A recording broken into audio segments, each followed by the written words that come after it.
There is a burden around leadership in the sector that's often invisible. People, and maybe even ourselves, we're asking, does anyone want to be an ED anymore? How can collaborative leadership models reduce burnout and increase equity and accessibility? You're listening to The Sector, a podcast brought to you by Impact Organizations of Nova Scotia, or IONS, where we demystify what is happening in the community impact sector. We'll talk the good, the bad, the ugly, and what it is to be someone working in the nonprofit sector.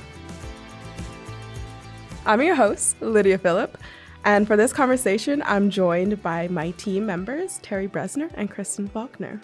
In this episode, we'll discuss the burden of leadership, ED burnout, decolonial practices, different models like collaborative leadership and community living, and ION's own experience with shared leadership models. All of us have been in this sector working in many different areas and have our own experiences of leadership and what that means for us. So I'll start with you, Kristen, around, what's your story? How did you get here? What did you learn? I've worked in the sector for the last 20 years. And when I started out in kind of more entry-level roles where I was coordinating, administrating, fundraising, I had a lot of experiences where I saw the impact of different types of leaders who were, either really supportive of my agency and my growth or who were more prescriptive and figuring out what worked for me. But through those experiences, I became really interested in organizational development and kind of curious about how people learn and how people work together and what systems could be rejuvenating for staff, because I worked in so many organizations, big and small, where the people working in them weren't well or trying so hard to create change and were burning out themselves. And after the next kind of decade of my career, I really thought during that I was on this trajectory to hold leadership roles because I wanted to make workplaces different for people, especially folks who did experience different barriers to kind of working in these traditional ways that were kind of sucking us dry.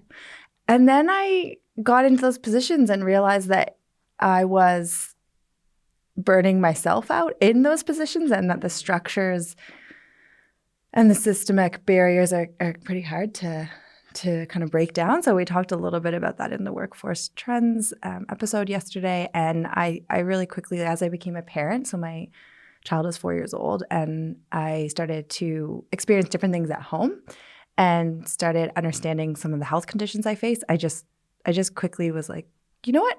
This type of leadership isn't for me because I have to sacrifice too many things for my home life. And I also believe you can create change in organizations at different levels of an organization. So pretty quickly I turned around and kind of thought, actually, the project work is where I want to be. So I've just done a lot of reflecting and thinking about, I guess, what the next decade will be like for me in the sector. And it's caused me to want to move away from some of the leadership roles that I've held, or these ideas of leadership and positional leadership that I've held, because I just can't quite figure out how to lead with integrity and not sacrifice kind of parts of my home life, and welcome all suggestions for doing so. That does seem to be the conundrum. It's like, how do you be in these positions without sacrificing so much? And that's often things that we hear in the sector, is that leaders are burnt out and there's so many demands that just go above the day-to-day tasks. And it's like, is that accessible for people who then ends up in these positions and who just can't see themselves there? Yeah, I'm curious about your story too, Teri. I mean, I do know pieces of it, but what propelled you into your leadership experiences, and how do you navigate? I know you have a kid at home too, so it's a big question. How do you navigate the demands? Yeah, I think my experience, I also started in the sector 20 years ago, and looking around at the different organizations I worked at and who was in leadership. And a lot of the places I worked in, it was a lot of white men who were very extroverted. And there was like a certain style and way to be a leader that felt like the antithesis of who I was, which is more introverted and really aware of group dynamics and process and flow and things that weren't always as valued in that leadership role. And so as I moved through my career, became really interested in diversity, equity, and inclusion, and what does it mean to be your full self? How can I be my full self and be in leadership? And thus moved into roles at organizations that were like, yeah, we're interested in this too. And how do we actually diversify and bring in different people? And in a lot of those situations, a lot of the roles that I held have been about culture change and how do we look at our culture to create space for that difference of like being extroverted or introverted or bringing your lived experience. You know, I've held some like more traditional leadership roles, and being kind of the sole person in a hierarchical structure led to a lot of burnout and a lot of trying to hold many different roles in one position that has just felt like too much for one person. So there's something inherent in the structure and the expectations we have of leaders and what we think about leadership. And then doing that as a new mom, I took on a very big leadership position coming out of my mat leave. And yeah, those challenges were very real of like, okay, how do I do this? And also during the pandemic. So have thought a lot about like, what does holistic leadership look like, both for like individuals, culture, and wellness. And where that has led me is into this investigation and experimentation with collective leadership and knowing that like actually these roles can be held by multiple people and that we need different strengths. We need the extrovert and the introvert. We need the implementers and the planners and the visionaries. And a collective leadership model allows for more of that to happen instead of expecting it to exist in one person. And so that's been some of my practice in the more recent years of like, how can we, even in traditional structures and organizations, still practice collaborative leadership, whether it's a bit more informally or through the actual changing of the structure. I've been in the sector for like 7-8 years, but there's never really been a point where I've been like, I want to be an ED. That is the end goal. And I think that's because, yeah, that position just doesn't perhaps like work to like my strengths and skills, or there's, like you said, Teri, a very like certain traits and attributes when we think about leadership and what it looks like. But for me, I'm like, I love developing like people's skills and like helping them like bring out their own strengths and helping, people be really proud of like what they do. And that to me is like really energizing. And I also, I don't think that you need to be in like formal positions of leadership to do that. But also, can we have formal positions of leadership that don't look like all of the stereotypes of leaders? Because, like you said, all of these, like, we need everyone around the table, the planners, implementers.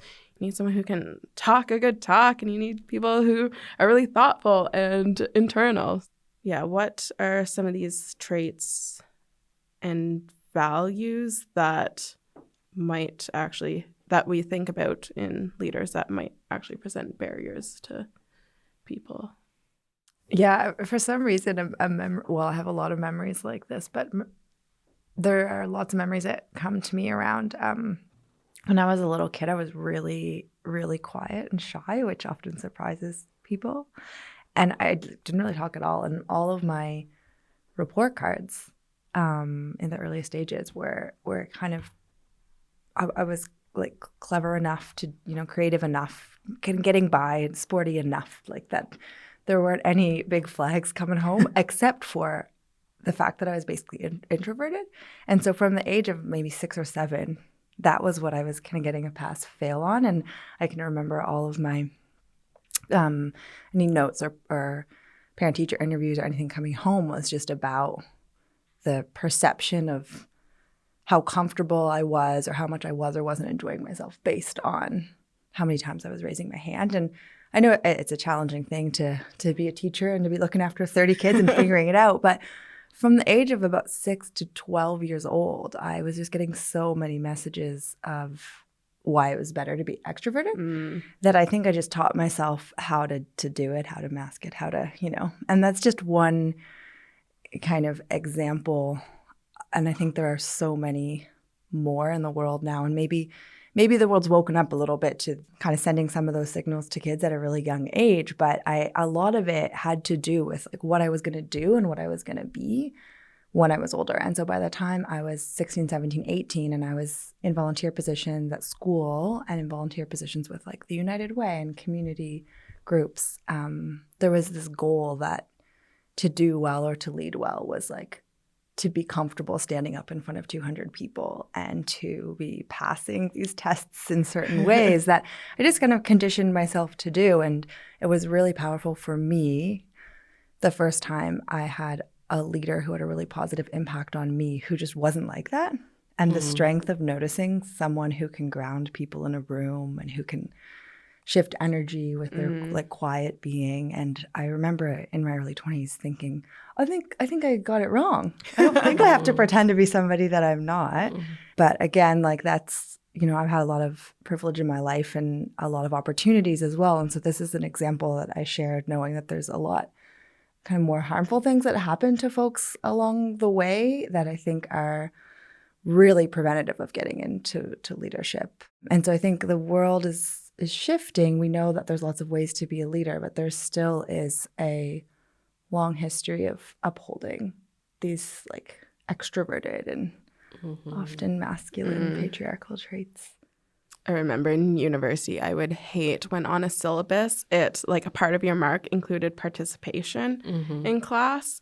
And yeah, just like the anxiety around like I am being forced to like engage in this way that is not like how I learn or how like I often like contribute in different ways that is not maybe typical.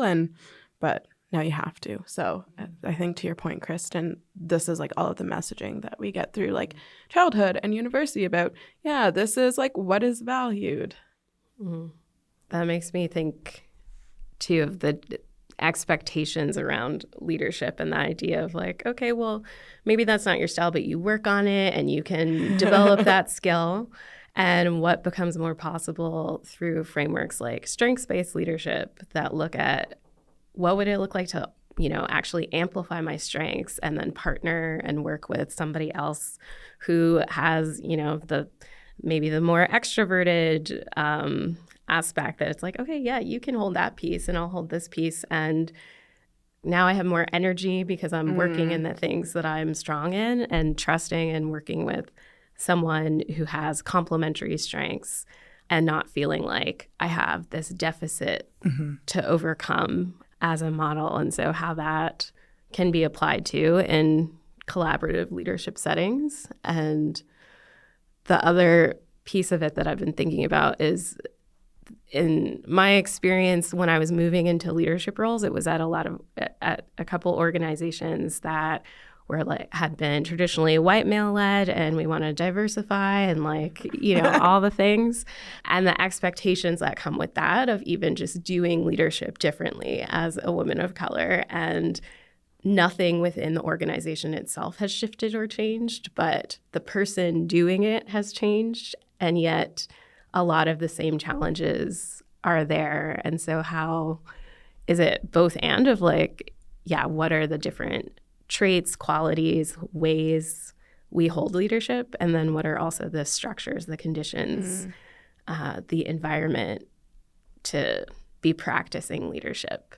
And I think that's where a lot of burnout can happen, right? Of like being in a leadership position and a working parent and how workplaces are structured such that they can or cannot make space for what people are managing in their lives. And I think that was really apparent during COVID as we saw like all of the different stressors and conditions people were navigating and how we think more holistically about the conditions.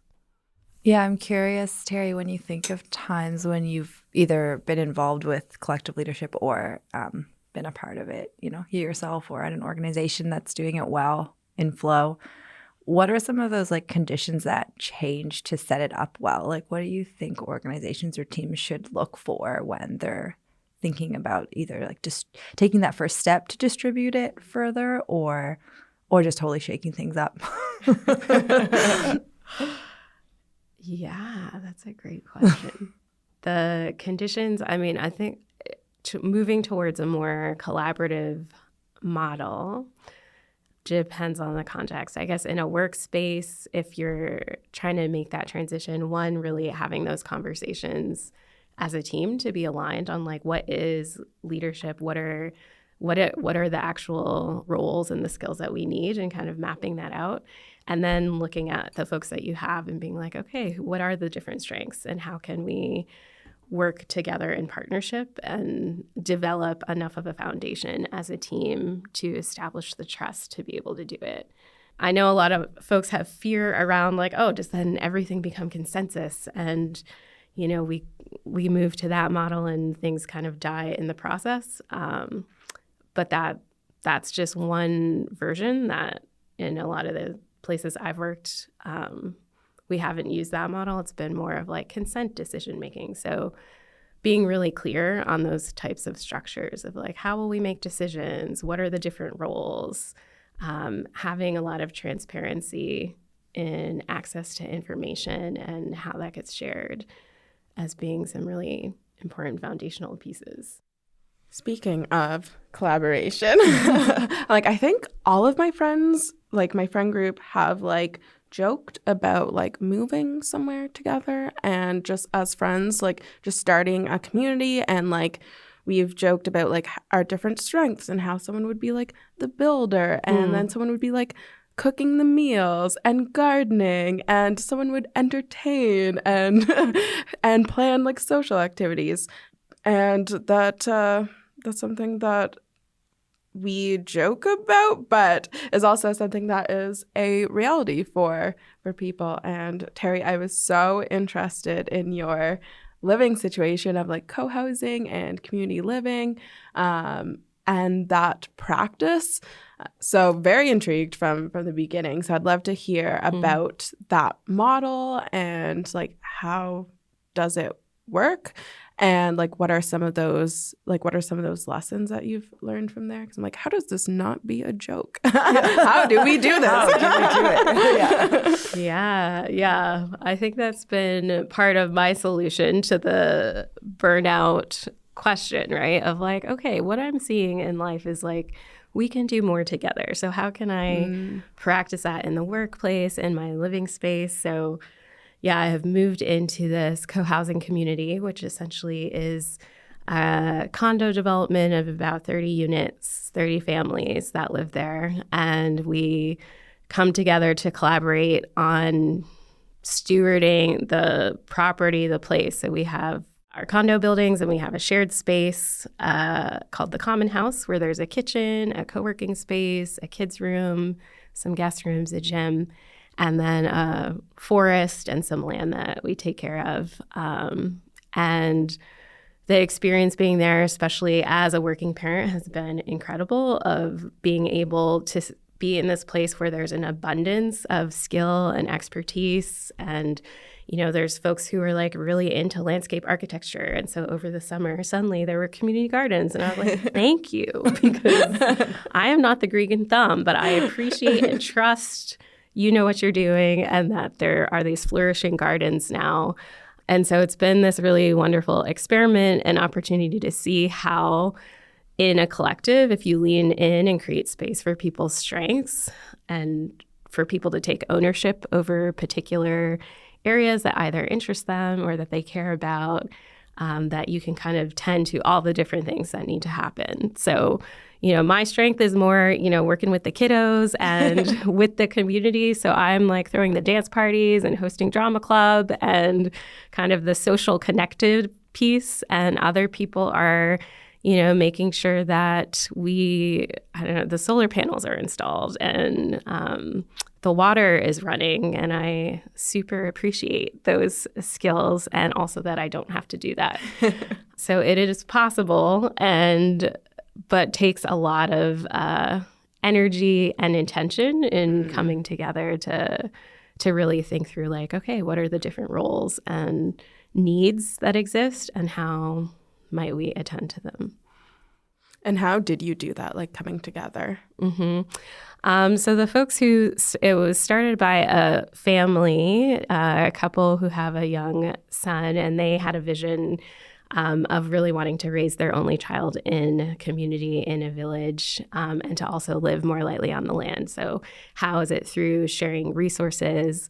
The common analogy is like, does each individual person need a lawnmower, or can we just have one lawnmower, to kind of take care of our lawns? And so that's kind of the idea behind it. And so they came with really clear values. And I think having that at the forefront of calling in people who have that same orientation. So the value of living lightly on the land, of being a good neighbor, are like some of the foundational values that attracted people to come together. So that's one piece, is like that alignment. And then the other piece was having a clear structure of how we would actually make decisions and work together. So in community, we use sociocracy as a governance structure, which essentially is about, we have different circles that form. So there might be 4 to 6 people in a circle, and they're the policy circle. And so they are tasked with making all the decisions that relate to policy. And the community ultimately trusts the folks who are doing that. They get input. And if you really want to be part of it, you can go join and participate in different ways. And so it's a series of different circles that then all kind of connect into a coordinating circle. So it allows for people to tap into where they want to be tapped into, and to also give input to everything or nothing. Again, like the choice of your level of participation is there, and it allows for like quick decision making and just having a lot of structure to kind of hold how those decisions get made. And if people are like actually in a role that's not suited for them, there's a process for being like, actually, this is not the space, so we can give feedback and kind of make those shifts. So that's been a huge part of how making it happen has come together. That's awesome. When I hear the example of that community, and also some of what you shared about organizations you've worked at too, and thinking about my own experience with collective or collaborative leadership, what I'm noticing for myself is that what I love about what you're sharing is the strengths-based approach, and how much you're talking about people leaning into what comes like naturally to them, or what is fun and joyful for them. And I think often I have heard people talking about collaborative leadership from a place of reducing burnout, which is like great, so important. But what if we also got to the space where folks were doing, as you say, what feels natural, what brings them joy, what comes, with relative ease. And what I like about the story you're sharing now too is when I hear it and picture it, I imagine that folks are valuing different types of contributions like equally. It's like you're valued for effort in what you can bring in this moment, like what you're skilled at, but also what feels comfortable for you based on where you are. And that feels really wonderful to me. And I am just kind of curious about how to maybe bring that in my own practice when I'm thinking of collaborative leadership, because I've definitely been a part of some really highly functioning teams that are collaborating, and there's distributed leadership and things are in flow. And again, I'm often seeing it from the point of like, this is making the work easier. But sometimes we've done it where we've divided the role and divided like the organizational responsibilities and the needs. And it doesn't always go as deep as like, and what is your like A game? What brings you so much joy, and where are you most comfortable? And I think that's, just a really nice aspiration to have in there too, because I think that supports a sector that is trying to retain people and will have a bigger impact as well. Yeah, even just like the energy that you have to like do the work, because it's you can divide and like distribute tasks, but if they're still like not what gives you energy and like brings you joy, it like you're still in the same situation of burnout. So I think that combination of like shared leadership, but also like playing to people's strengths. And I think a big part of that as well is like how we like also making sure that we're valuing contributions in like an equitable way, which it could be hard or challenging. Yeah, there's so many roles that need to be played in every organization and every team. And if we can get closer to a space of just like all of this is needed. Yeah. So And why are we assigning different values based on like a capitalist society? Yeah. And then there's always some tasks that I know most people aren't going to love all the tasks they have to do. Like I love you. This is going to date me a bit, but I love using Microsoft Excel. Like I do like Excel work. So there's parts of my brain that are like, I get a dopamine rush from booking calendar appointments. I love it, and we all have that in our roles. And sometimes I wonder about how we could get beyond like the structure of just people's roles and say like, what if I do this piece? And what if someone else does this other thing that I really can't handle doing? Even like between our team at IONS, like with like our leadership team, we did a lot of like strength-based like analysis and like coming together as kind of like a newly formed team and just like different realizations of like what brought people energy. And it's fun because Teri and I are like, we love brainstorming. We are like, this is so fun. I love contributing to ideas. Like I love having that like big high level like strategic conversations. But we're like, after that, putting it on paper, boo. Yeah. And Kristen's like, I love that. Yeah. I'm like, please give me your ideas and let me just book appointments with her. Like, Kristen's like, I will make sense out of all of these sticky notes. Yeah, I love that. Yeah. Oh, so much. Yeah, it allows for more fluidity and creativity. And I think you're saying that about the Excel spreadsheets. It makes me think, though, that there are some things that are just like universally maybe people don't enjoy doing. And when I think about that in the community I live in, it's like, yeah, we have a whole trash management system, but it's like people find their way of, some people really enjoy being organized and are like, okay, I'm going to take on this role and figure it out. And so how do we, and that is something that also rotates. And so how do we, I don't know, think of those tasks and those pieces differently, like you're saying, apart from specific roles and things that we can tap in and tap out of. And I think that's also the beauty of these different types of models too, of, in the instance where I've worked on a team that was a traditional, like we had one person who was a manager and kind of, a comms role and a training role and these different pieces, but everyone kind of held leadership in each of those areas.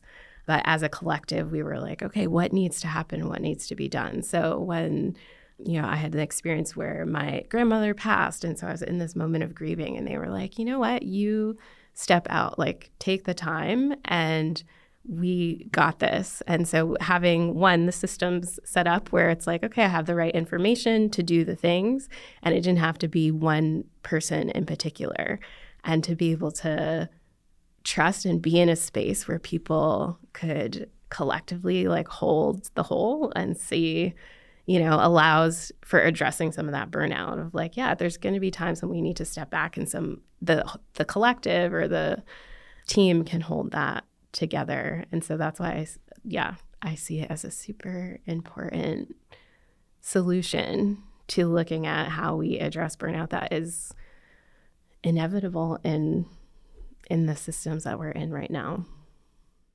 Yeah, and it makes me think too I'm thinking back a little on the different stages as we've trialed different formations of collaborative leadership at IONS. Yeah. And there's times in my schedule based on some of the functional things I hold where I have been interested in something. So let's say there's 4 of us on a leadership team and the evaluation framework's been designed. And it's like, I'm really interested in evaluation and research, but I'm busy enough right now. I trust that you folks have got it. I'm excited to dig into it whenever I do.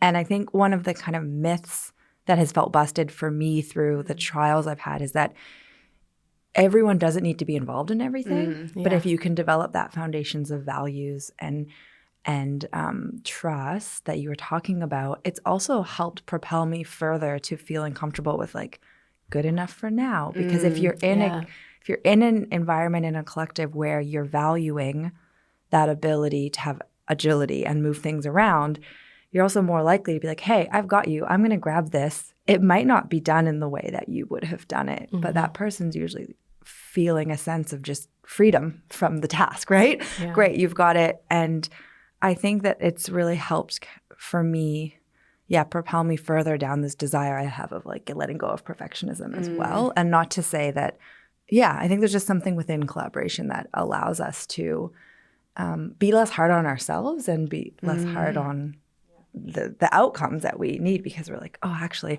I often feel just really like safe at Ions to go, here you go, whoever. The hardest part for me is feeling like I'm not burdening you with something, right? And so it just helps us move a little bit further, I think, towards some of those things we want anyway. But like you said, there's systems of transparency, information that need to be set up. Yeah, what's also been important at IONS is communication and like flow of information. And so something that we had talked about was being able to ask for help, which just seems so simple, but like the importance of that type of communication and being able to like accept help as well, like has been pretty key for like the collaborative model, which is a hard thing to do. Why is it hard? It is. For me, I think that is one of the hardest things, is trying to trust that the person I'm asking for help is going to be able to prioritize it amongst the other things, and that I'm not just throwing a burden to someone else by all of a sudden kind of asking for something from them. But the thing is, I work with wonderfully skillful adults who can do that and who can prioritize. So I have to remind myself of that often. Yeah, there's kind of like that burden of like caring for people as well. So it's like you said, Kristen, it's like I don't want to like burden people, but it's like how do we also trust that like people will have the capacity or not, and will like communicate that, which is also maybe on the flip side some of the challenges of having some of these different models. It's also amazing how many things can wait. Right? and how much I think collaborative approaches have helped me and some teams I've work on resist urgency culture. Yeah. It's like, actually, That can. And I'm more generous at holding something off for someone else's schedule. Like, oh, actually something's come up for me, but I don't want to give this to someone else. Is it really due next week? Or is that something that I've made up for myself? Yeah. What are some of the myths about collaborative or shared leadership that we're breaking, hearing, figuring out, demystifying? I think what I hear most often is that assumption that decisions won't be made. Yeah. And that's just not true in my experience. I think people are really good at making decisions. And then that's sort of separate to the idea that, it's sort of death by consensus, I think generally we're, in a lot of the teams I've been on, we're a decisive bunch, and when we're just deciding in different ways, but we're still making decisions all of the time. And a lot of the constraints and parameters that are systemic are still there. Yeah. The year-end deadline is still there. And I want to say something about, I don't know, maybe it's like a belief around power in that model, and that it's inherently better or good. And I think a lot of that really depends on, the people, the structure, like that is always, I've been in hierarchical models where if the power felt really good, and you can also be in a collaborative model where, the power dynamic can be funky. And that's something always to pay attention to and to be explicit about and think about.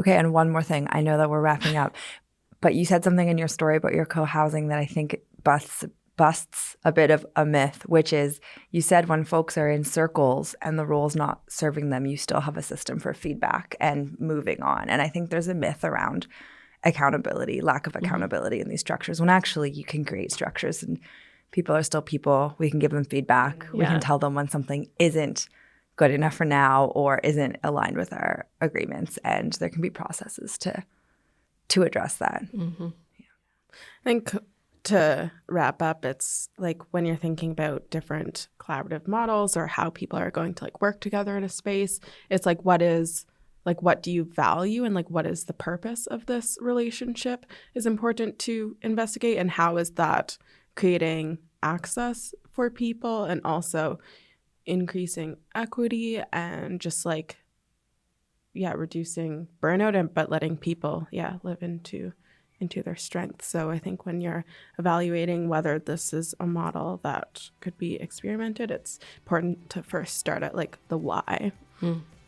And thank you both for sharing so much about that why and how. This was a great conversation. Yeah, thanks, Lydia. Thanks, Lydia. Connect with us on Instagram at IONS Canada or on LinkedIn at Impact Organizations of Nova Scotia, and visit the IONS website at ions.ca.